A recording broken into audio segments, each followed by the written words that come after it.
วัสดีทุกคนครับ สวัสดีตอนเย็น สวัสดีปีใหม่นะฮะ ตอนนี้เวลาเราเจอกันในเวลา 18:49 นาที 18:49 นาทีนะครับนะ วันนี้ก็เป็นวันอาทิตย์วันที่ 28นะครับนะวันที่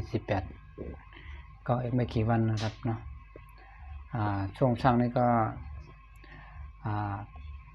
จะมีงานเฉลิมฉลองกันงานปีใหม่อย่างนี้เนาะทุกคนพี่ญาติน้องไปทำงานอยู่ต่างจังหวัดแล้วก็1 ปี 1 ครั้งเจอกันยาวกันกินฉลองกินสนุกสนานกันนะครับทุกคนก็น่าจะคิดถึงลูกคิดถึงเมียคิดถึงพ่อแม่คิดถึงญาติพี่น้องเพื่อนหลายคนนะหลายคนก็นานๆค่อยเจอกันค่อยได้เจอกันเนาะแต่ว่าช่วงปีใหม่ปีนี้ก็ขอให้ระวังกันทุกคนนะครับเนาะไปมา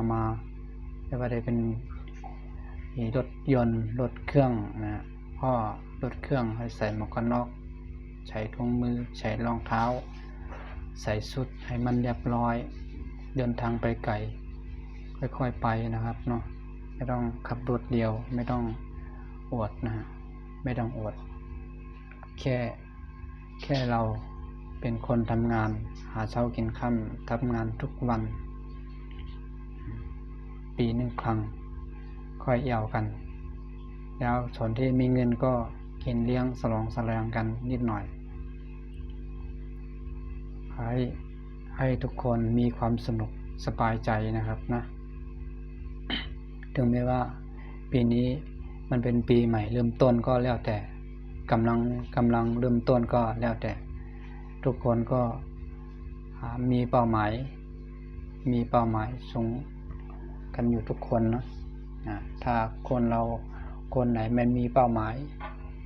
ไม่มีความสนุกสนานก็อย่างว่านั่นแหละนะฮะอยู่เสียเวลาเป็นเดือนเป็นปีกว่าจะได้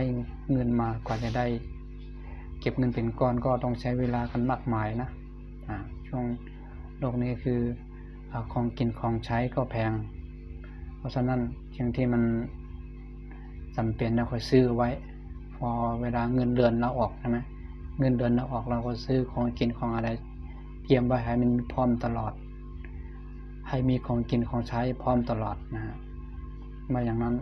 ถ้าเราซื้อกำน้อยเราไปซื้อกินอย่างอื่นเนี่ยมันไม่เหมือนเรา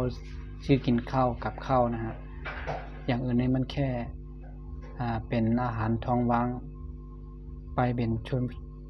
นชั่วโมงแต่ละชั่วโมงแค่นั้นเอง